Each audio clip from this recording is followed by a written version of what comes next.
Cela fait bientôt 3 semaines que les cours sont arrêtés dans les collèges et lycées publics de Côte d'Ivoire. À l'origine de cet arrêt de travail des enseignants, la coalition du secteur éducation-formation. Elle revendique notamment la revalorisation des indemnités de logement des enseignants. Une violente explosion qui a fait au moins 9 morts s'est produite aujourd'hui sur un marché très fréquenté de la capitale somalienne Mogadiscio, régulièrement visé par les Chebabs qui ont également assassiné le directeur maltais du port de Bossassou. Bonsoir, merci de suivre le 19h. Les cours sont interrompus depuis bientôt 3 semaines dans les collèges et lycées publics du pays. Cet arrêt de travail est dû à un mouvement de débrayage des enseignants de la COSEFSI, coalition du secteur éducation-formation de Côte d'Ivoire. Ils revendiquent la revalorisation des indemnités de logement des enseignants du préscolaire, du primaire et du secondaire, la suppression des cours de mercredi et le paiement de 500 000 francs CFA à chaque enseignant ex-contractuel au titre de leurs émoluments non payés de janvier à mai 2014. On en sait plus avec nous, Sangaré et Clément Boko, qui se sont rendus dans certains établissements de la place pour faire leur constat. Lycée moderne Djedji Amondi Pierre. Des élèves dispersés dans la cour de l'école. À l'intérieur des classes, pas d'enseignants. Les cours ont été perturbés dans cet établissement ce lundi matin. On a démarré les cours à 7h30. Les cours se poursuivaient normalement et c'est jusqu'à 10h30 que certains professeurs grévistes sont venus d'ailleurs et ils ont convaincu leurs camarades d'abandonner les cours.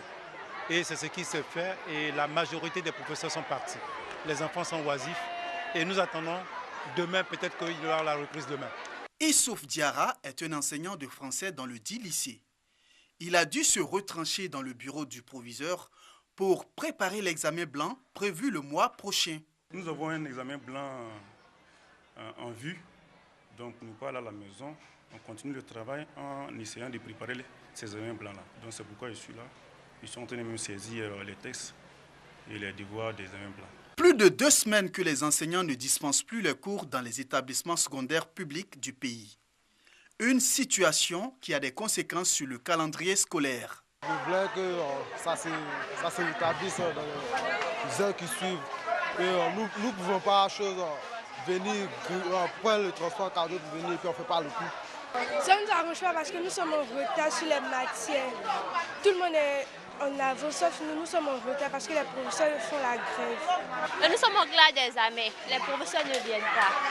Vraiment, nous, ça nous perturbe. Actuellement, les autres établissements sont devant.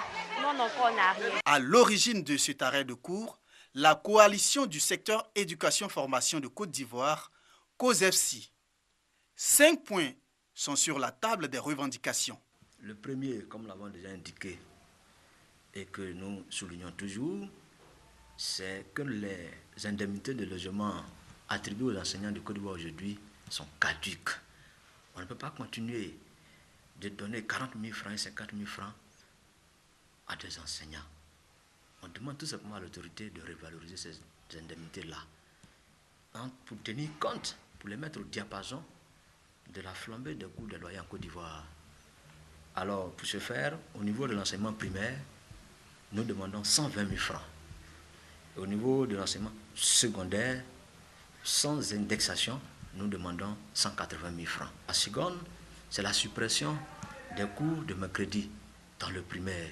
La troisième revendication porte sur la revalorisation de toutes les primes liées aux examens scolaires. La quatrième revendication, qui porte sur les enseignants ex-contractuels, dont 97 avaient été radiés en 2014 pour faire des grèves. Il faut trouver une mesure pour intégrer ces amis-là, ces Ivoiriens-là, dans la fonction publique. Et enfin, nous demandons la suppression de l'emploi d'instituteurs adjoints. Vu la régression drastique du niveau intellectuel des élèves, c'est un crime intellectuel de recruter aujourd'hui ceux qui vont enseigner, ceux qui vont bâtir l'éducation nationale au BPC. Nous disons qu'il faut se limiter au bac au moins. Depuis le 5 décembre dernier, un préavis de grève avait été déposé au ministère de la fonction publique et le ministère de l'Éducation nationale, selon le porte-parole de ce groupement de syndicats d'enseignants. La COSEFSI indique par la même occasion qu'elle n'est pas signataire de la trêve sociale. Un point de cet accord interdit la grève aux signataires. Mais nous ne sommes pas signataires, c'est la trêve sociale. Nous avons donc toute notre liberté pour faire usage de notre arme la plus importante que nous donne le droit constitutionnel.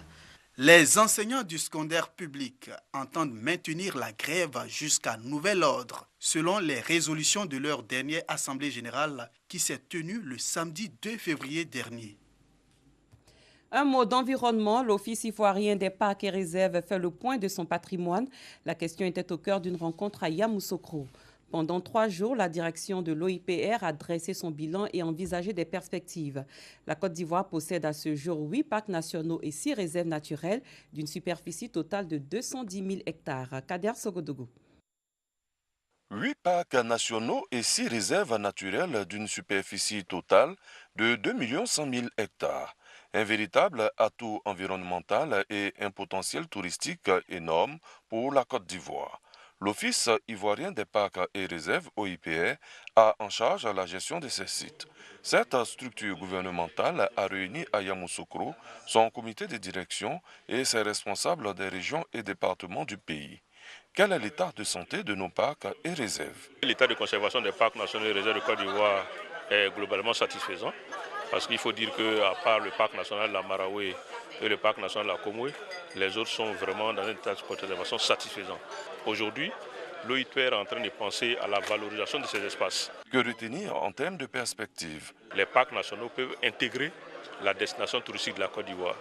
Quand un touriste arrive en Côte d'Ivoire, après la visite de nos plages et de nos valeurs culturelles, il a l'opportunité de voir le patrimoine naturel.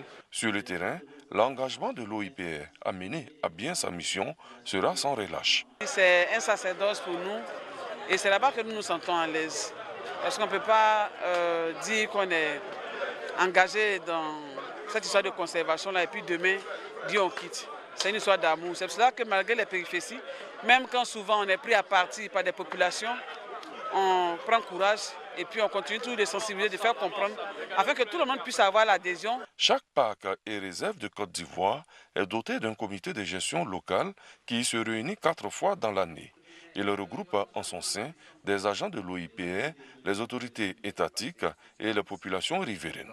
Tous travaillent pour la suivi et le développement des parcs et réserves. La Fédération pour la paix universelle a elle aussi dressé son bilan au titre de l'année écoulée. C'était hier lors de la présentation des vœux du Nouvel An au président de cette organisation en Côte d'Ivoire, Akasaye Lazare. La Fédération pour la paix universelle est une alliance internationale résolue à bâtir un monde de paix où chacun pourra vivre dans une coopération harmonieuse avec les autres. Ici en Côte d'Ivoire, elle s'active à promouvoir la réconciliation, la cohésion et la paix durable. Christiane Kogui et Clément Boko nous conduisent dans la commune de Cocody, précisément à la Riviera Palmeraie où s'est tenue la cérémonie. Des présidents des conseils de paix des communes du district d'Abidjan et de l'intérieur du pays, des chefs traditionnels, des guides religieux, membres de la Fédération pour la paix universelle, section Côte d'Ivoire se sont succédés pour présenter leurs vœux du Nouvel An au président de la Fédération. Cette cérémonie a été l'occasion pour les membres de faire le bilan des activités de l'année précédente et donner les perspectives de cette nouvelle année, dont la finition du siège national. Nous avons touché 10% des communes en fait, puisque nous avons 16 conseils de paix qui sont actifs, 6 qui sont en devenir. Là, je viens d'apprendre aujourd'hui que ICIA est le prochain. Donc nous voulons avancer et nous voulons que chaque commune ait un conseil de paix. C'est vraiment un désir que nous avons. Je ne sais pas si dans l'année 2019 on arrivera à mettre les 201 en fonction, mais on va essayer de faire le maximum pour avancer. Akasaye Lazare, président de la Fédération pour la paix universelle, section Côte d'Ivoire, a insisté sur la formation des membres et a exhorté les ambassadeurs de paix à promouvoir cette valeur. Toutes ces personnalités que vous voyez là sont porteuses d'un message. Le message, c'est le message de la cohésion. Donc, ils sont des acteurs, des artisans de la paix, de tous les mécanismes, de tous les processus régional, communal, départemental ou national qui peuvent amener les Ivoiriens à se parler, à s'entendre. Parce que ce que nous avons peut-être modestement de plus que les autres, c'est que nous avons les ingrédients pour que la paix soi. Voilà. Comment on peut devenir des hommes et des femmes de paix? Nous savons le faire. Et c'est pour ça qu'ils sont venus nous dire qu'ils se mettent vraiment à la disposition de la paix en Côte d'Ivoire. Une projection de film a permis de montrer l'avancée des travaux du siège national dont l'inauguration est prévue dans 3 mois. La Fédération pour la paix universelle compte à ce jour près de 4600 membres et milite pour une paix définitive en Côte d'Ivoire. Ailleurs, les islamistes radicaux somaliens Shebab ont mené aujourd'hui 2 opérations d'envergure en assassinant Paul Anthony Formosa, directeur maltais du port de Bosaso, le plus important de la région semi-autonome du Puntland, et en causant au moins 9 morts dans l'explosion d'une voiture piégée à Mogadiscio. L'attaque a eu lieu sur un marché très fréquenté du sud de la capitale, régulièrement ciblé par les islamistes radicaux Shebab. L'attentat n'a pas été immédiatement revendiqué, mais les islamistes radicaux Shebab affiliés à Al-Qaïda ont l'habitude de mener de telles opérations dans la capitale somalienne. Chassés de Mogadiscio en 2011, les Shebab ont ensuite perdu l'essentiel de leur bastion. Mais ils contrôlent toujours de vastes zones rurales d'où ils mènent des opérations de guérilla et des attentats suicides, y compris dans la capitale, contre des objectifs gouvernementaux, sécuritaires ou civils. Au Sénégal, la campagne pour le premier tour de la présidentielle du 24 février prochain a démarré. Le président sortant Macky Sall, candidat pour un second mandat, a débuté la sienne à Touba, ville sainte du mouridisme, la confrérie la plus puissante du pays. Il y a rencontré le calife pour lui exposer son bilan et son programme. Il s'est ensuite rendu à Mbaké où il a tenu son premier meeting. Un autre candidat, Madické Niang, doit aussi lancer sa campagne dans la région. 5 candidats sont en lice pour briguer le fauteuil présidentiel, c'est ce que nous dit Doigt de Lazer. La campagne pour le premier tour de l'élection présidentielle au Sénégal a débuté hier, dimanche. Idrissa Seck, Issa Sall, Madické Niang, Ousmane Sonko et le président sortant Macky Sall sont les 5 candidats en lice. Ils ont jusqu'au 22 février, soit 2 jours avant le scrutin, pour convaincre les populations avant le premier tour. Pour le moment, le président Macky Sall marque des points et renforce sa large coalition. Son meilleur coup, c'est le ralliement de l'éternelle opposante Aïssata Tall Sall. L'avocat El Hadj Diouf, souvent en première ligne pour fustiger le pouvoir, rejoint lui aussi le chef de l'État. Présenté comme l'outsider de l'élection, Idrissa Seck fait désormais équipe avec Malick Gakou, qui a vu sa candidature rejetée. Troisième candidat en liste, Ousmane Sonko, décrit comme l'étoile montante de l'élection. Peu de poids lourds politiques gravitent autour de sa candidature. Madické Niang, du Parti démocratique sénégalais, s'est présenté contre l'avis du PDS. Il tente d'en récupérer les électeurs historiques à coup de déplacement dans la ville sainte de Touba. Religion et politique ne sont jamais loin non plus pour Issa Sall. L'homme bénéficie d'une forte adhésion des membres de sa confrérie, les Tidianes. L'élection présidentielle au Sénégal est prévue le 24 février prochain. Lorsque Tim Lin Art a commencé à fabriquer des instruments de musique à partir de glace, ils avaient plutôt tendance à exploser bruyamment. Mais les choses ont bien changé depuis. Aujourd'hui, l'artiste américain est à l'origine d'une sorte d'orchestre de glace qui donne des concerts dans un grand igloo au cœur des Alpes italiennes. Des musiciens locaux viennent y participer et y jouer diverses sortes de musique. Rosemond Kini, Doigt de Lazer. Dans la musique de la chambre froide,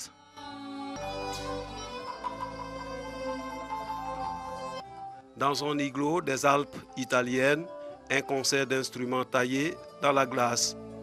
Ils sont difficiles à jouer, non pas parce qu'ils sont étranges en soi, mais parce qu'il faut s'habituer à jouer par au moins 12 degrés Celsius. Les doigts risquent tout le temps de geler et les cordes de se désaccorder. Ces musiciens locaux participent au projet de l'artiste américain Tim Lin Art. Les instruments de glace sont très inhabituels. Ils sont incroyablement fragiles. Quand vous les construisez, ils risquent de finir en 1000 morceaux. Mais ils sont aussi forts parce que les émotions, quand on les entend, sont très puissantes.